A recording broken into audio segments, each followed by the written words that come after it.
welcome back to the Forest on It's a Frankly Hairy podcast. I'm your host, Frank Weber. So glad that you could join me again here. I'm always thrilled that you took the time out of your day to listen to part or all of the show. I'm really grateful for that. And I have a lot of things that I wanted to talk about on the show this week.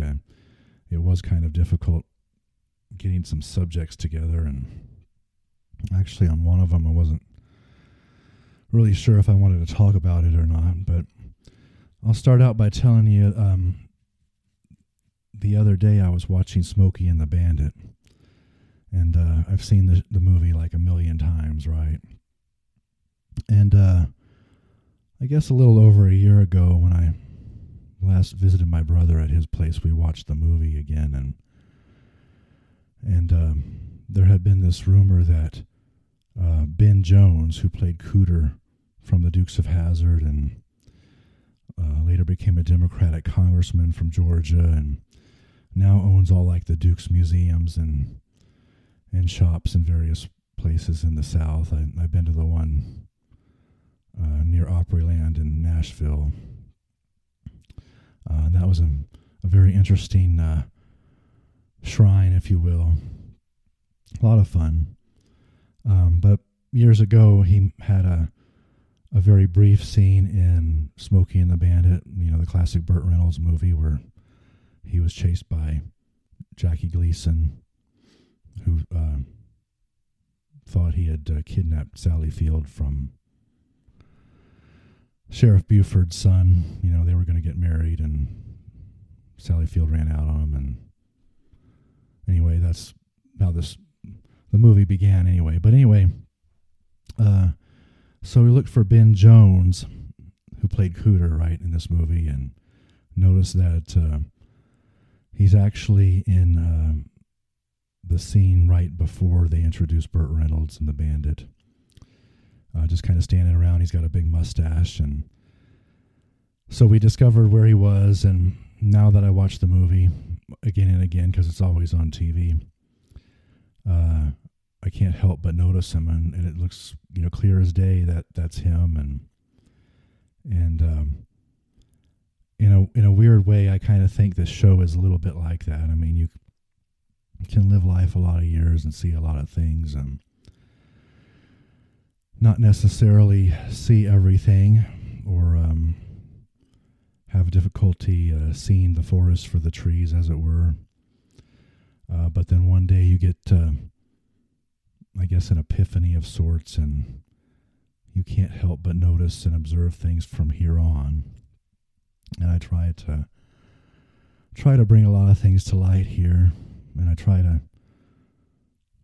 be entertaining, try to be humorous, and that's why I'm giving you all these pop culture references. Of course, there's a couple of other Dukes guys in that movie, Smokey and the Bandit.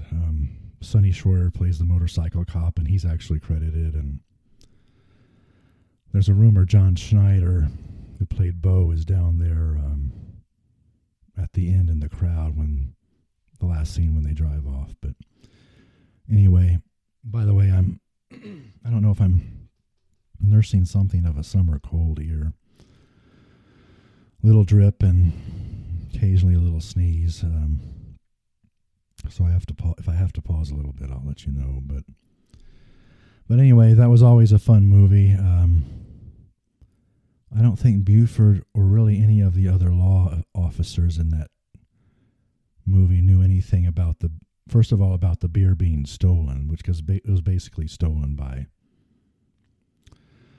the Bandit and Cletus, but then it was never discovered, so there was no way that they could get them for the bootlegging Coors beer East of Texas law that used to be on the books and was removed not too many years after that. But just some interesting plot points thought I'd point out there. I didn't watch the whole movie when it was on the other day, but it's better to watch it uncut, of course, and hear Buford actually saying "some bitch," because a lot of the TV versions were dubbed by, I thought they were dubbed over by somebody other than Jackie Gleason when he swore. But I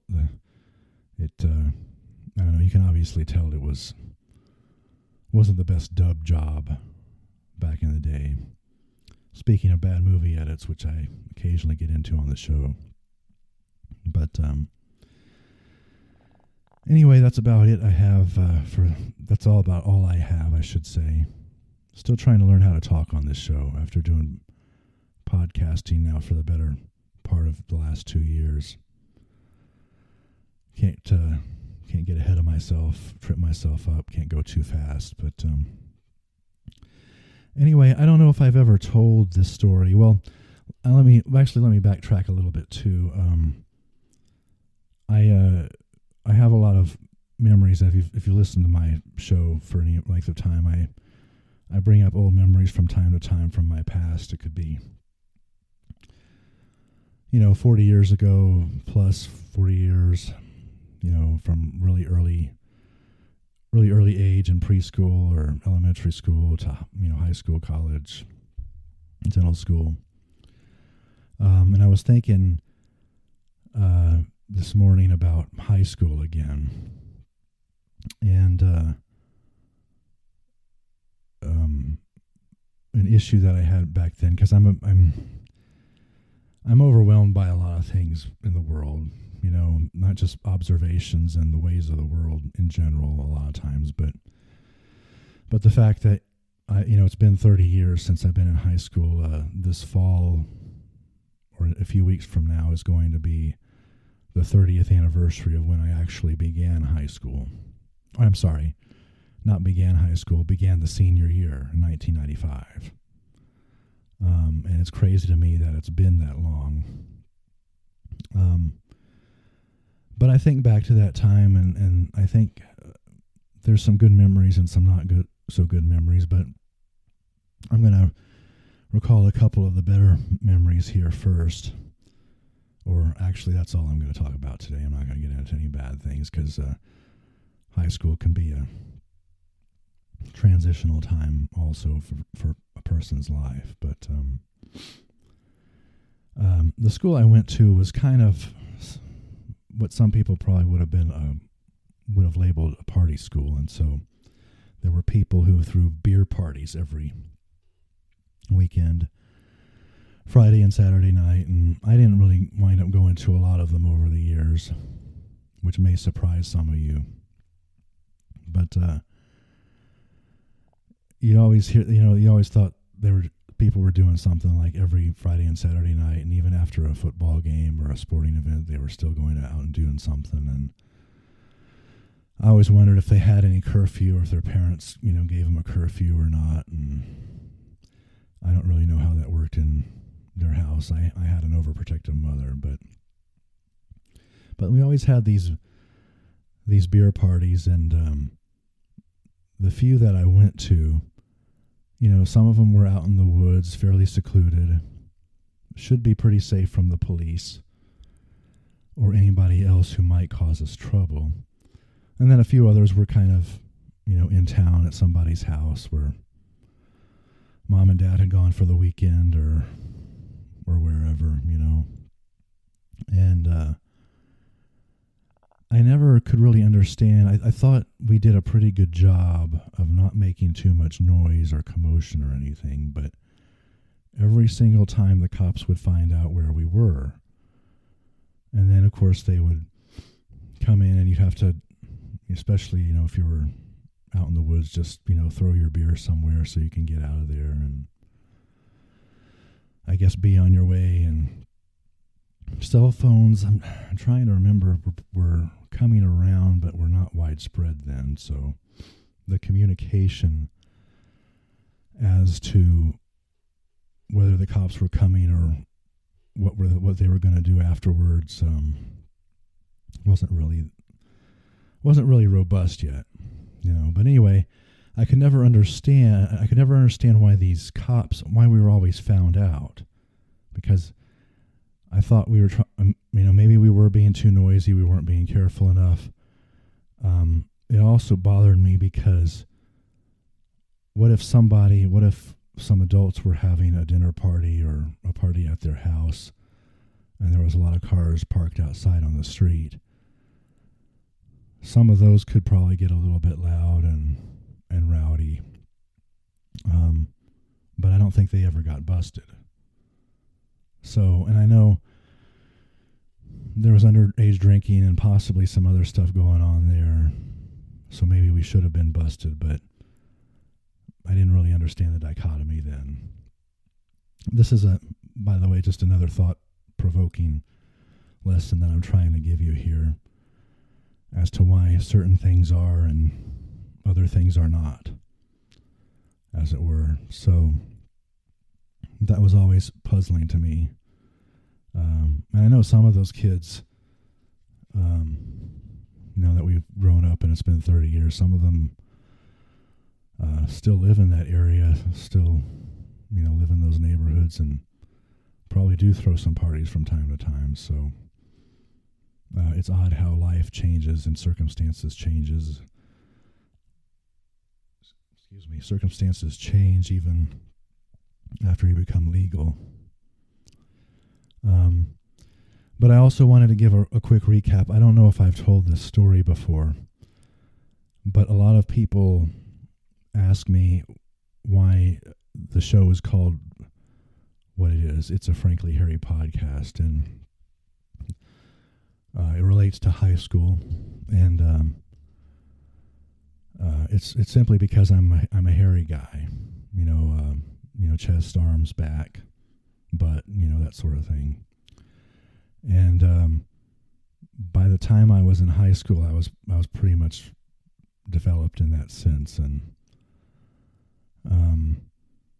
it was kind of an issue because I think a lot of the guys were jealous of me, but I made a friendship and dated a few of the women who were very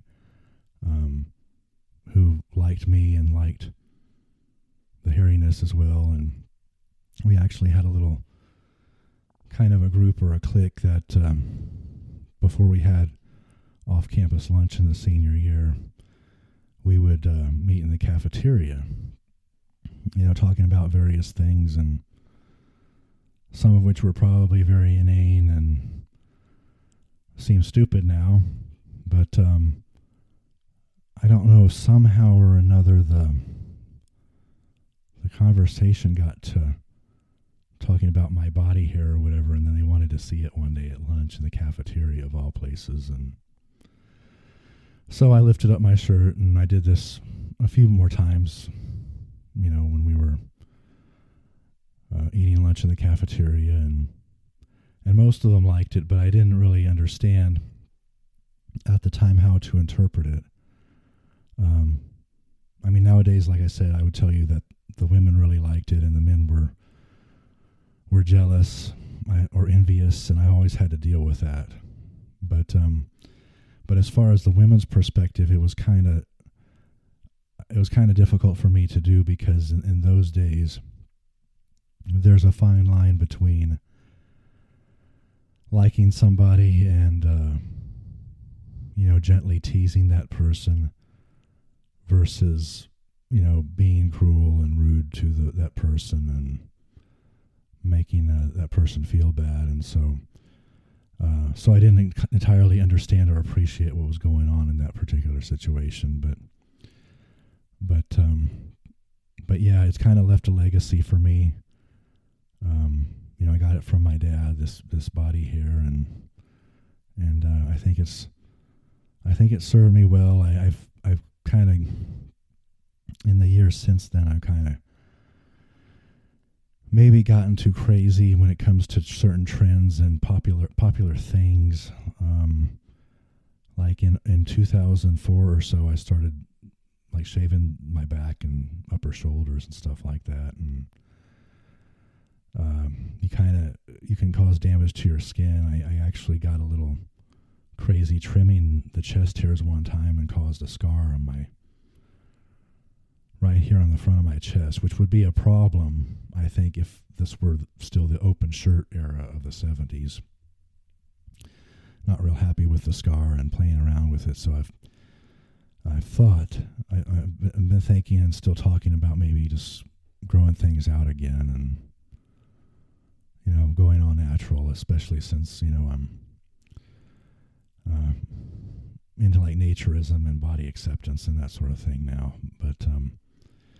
But yes, I credit those young high school girls to helping me with that legacy, and I think about them quite a bit, actually. Would love to see them again. Love to see a lot of people again. Toward the end of next year in 26, there should be a reunion, 30th reunion, and I don't remember being invited to a 20th reunion in 2016, but then I saw some pictures that I think were from that, and I don't know what happened there. Was really looking forward to that and going down to that, but anyway, hopefully we'll meet up again soon. Relive some memories. It's the one that I went to in 06 was just a 10-year, and that was quite a bit of fun. I really needed it at that particular time because my mom had just passed away. But let me take a quick break here, and then I'll get into one more subject that I wasn't really sure I was going to do today, and I'm not really sure how to comment on this because I don't know if this is a complete story in my mind, but I'll be right back with it. One more thing that I forgot to mention, since I'm a hairy guy, and this is called It's a Frankly Hairy Podcast, that's why I talk about hairy and sometimes complicated issues on this show. Try to give you my opinion, but at least give you something to think about, as well as hopefully something to laugh about.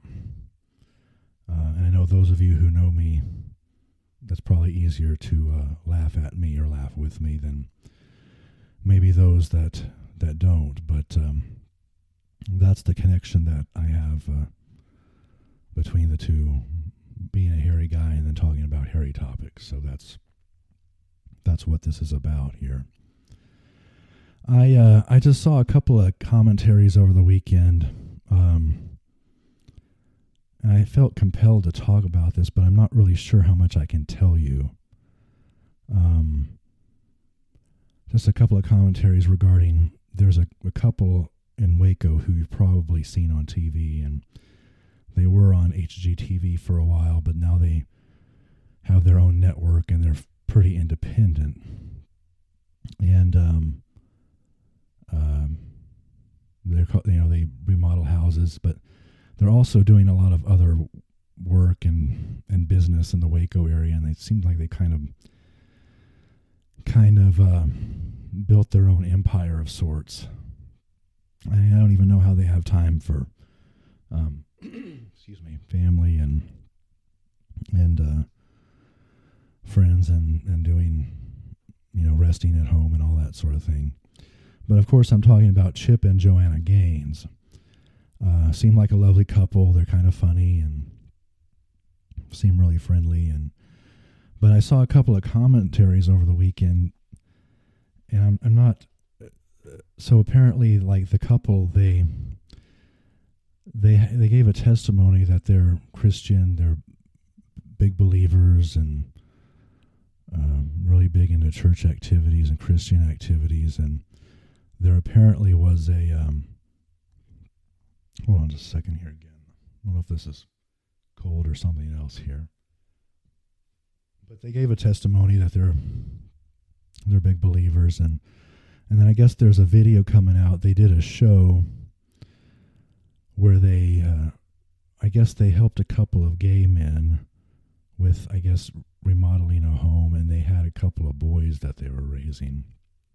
Obviously, a non-traditional arrangement, and there's been a real fallout there. Although, unless I've been under my typical rock, I don't know if this is actually being widely covered in the media, and if it is, I don't know if they're celebrating or not. But I heard a couple of commentaries on there and saying that this is kind of bad news for Chip and Joanna's testimony is basically what I understood the commentaries to mean, and the ones that I saw were very passionate about it. And I can kind of understand that perspective there. I mean, we live in a very different world now than even just a few years ago, and much less 20, 30, 40 years ago, like I'm always talking about on this show. And I don't, like I said, I don't know the whole story, and I'm not trying to be wishy-washy here. But I don't really know what Chip and Joanna's reaction was to it. Apparently Chip was pretty upset that people are criticizing them for this. So I mean, there's values here that should be protected and should be honored. But then there's also the thing about, well, I mean, you don't turn down business. A lot of people, need the cash, or, well, I don't know, they probably don't need the cash, but then I really don't know, right? But then there's also no rule against helping people and trying to provide a certain testimony of Jesus to them through helping them in some way, like with his home and all that. So I know I'm probably not explaining this particularly well, and like I said, I feel like there's something else at play in this whole story. But I do know that when it comes to certain issues, a lot of people are either way on one extreme or they're way on the other extreme. And there doesn't seem to be a lot of middle ground on it. And because part of me, I kind of agreed with the testimony, and I said, if you're going to talk the talk, you have to walk the walk, as well. But on the other hand, every man is your brother, every woman's your sister. If they're in need, even if they're not believers, or you disagree with them, or they have some other, alternative lifestyle or something different about them, there is no problem in helping them and providing a certain testimony from that. And I actually would kind of tell you a story as a Christian. I don't know. I hope I'm not going too much into the weeds on something that I'm not. Like I said, I don't know. I feel like there's more to the story and all that, but it's kind of like going to church every Sunday. I heard somebody say, and I don't remember who it was, not too long ago, but the majority of people in any given church on a Sunday morning, I'm not sure if it's a small majority or a large majority, but the majority of them are not likely going to heaven. Now, of course, they may have a lot more life to live, and that situation may change, but a lot of them are not necessarily going there for worship or for learning or for some spiritual reason. I mean, a lot of them kind of look at it as it could be their social club, it could be their community meeting place, it could be just going through the motions, which is what I typically do, by the way, at my wife's church. These days, I'm a believer, but I'm not a very good one, to be totally honest with you. But it's weird. You'll see commentaries and you'll see things like, yeah, they seem to make sense. Maybe Chip and Joanna were in the wrong, or they could have maybe helped this couple, but then maybe not put the episode on TV. But then I don't know if there would have been backlash to that. We have so many things in society today that can lead to a victim mentality, and people could sue people for whatever reason, even if there's really not a lot of legitimacy to it. But what I'm saying is that you have to watch your testimony, and it needs to be fairly balanced, and it needs to be somewhere in the middle.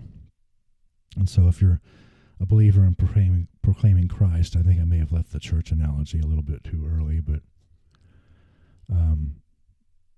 obviously, are you a Christian and try to do right by people and right by God every day of the week, or just go through the motions at church is what I was saying. So, but again, you're talking about nuanced situations where the modern world has made it to where you may be in a rock and a hard place on a lot of this stuff, and you need to, you have to be concerned about your business and your livelihood and your family, but you also have to realize, you have an obligation to help your fellow human beings, no matter how different or disagreeing they may be with you. So, anyway, before I end this show, I'm just saying that I'm not defending or supporting either side of it. I'm just saying, Jesus would have found a middle ground, and that's very difficult, it seems, in our current era of division and strife and everything, to find a middle ground. But anyway, if I find out more information on what really happened, I'll follow up in a future show. Crazy to me how much of an empire they have down there. Like Joanna had this bakery that my wife went to some years ago, and it's pretty fancy. I mean, it's not just like donuts and cookies. I mean, it's artfully designed pastries and cakes, and not your typical grocery store or your typical mom and pop bakery.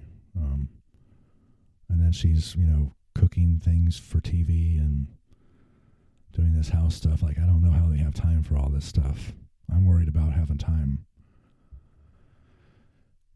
for my schoolwork, or potentially moving here in the next year or year and a half, getting this house finally fixed up. We had a difficult year getting my house repaired for various reasons, and I'd be super overwhelmed and stressed out if I were them. But anyway, I'm gonna leave it there for this week, and hope you enjoyed the show. It was really kind of all over the place here, wasn't it? But that's what I'm about. I'm Harry, and this is the Frankly Harry podcast, and we can talk about crazy pop culture or old memories or something that's in the news that doesn't really seem to be in the news, at least from my perspective. But anyway, thank you again for joining me. It's really important and meaningful that you're here each and every week. And as always, I just go ahead and tell everybody you meet about me, whether you're in church or Starbucks or gas station, getting the car repaired or getting the house repaired, whatever it is. I thank you for that. Just hit that share button, hit the subscribe button. You can leave a like, but love to hear a comment, love to hear a message. Some of the direct messages are kind of difficult because I have, even on Substack, been approached by what I think are bots. I'm not sure, but obviously I still love Substack. I think it's a great platform. There is some interesting things out there on a social media feed on Substack, though. Not going to get into those today, but I think that's about it. I gave you my suggestions there. Anyway, hope you have a great week, and hope you stay cool out there. I know this is probably the hottest time of the year coming up, and thank you for joining me in the forest again this week. The forest, of course, is another word for the hair, by the way. And I look forward to seeing you again on It's a Frankly Harry podcast. And I love you, and thank you so much. Bye.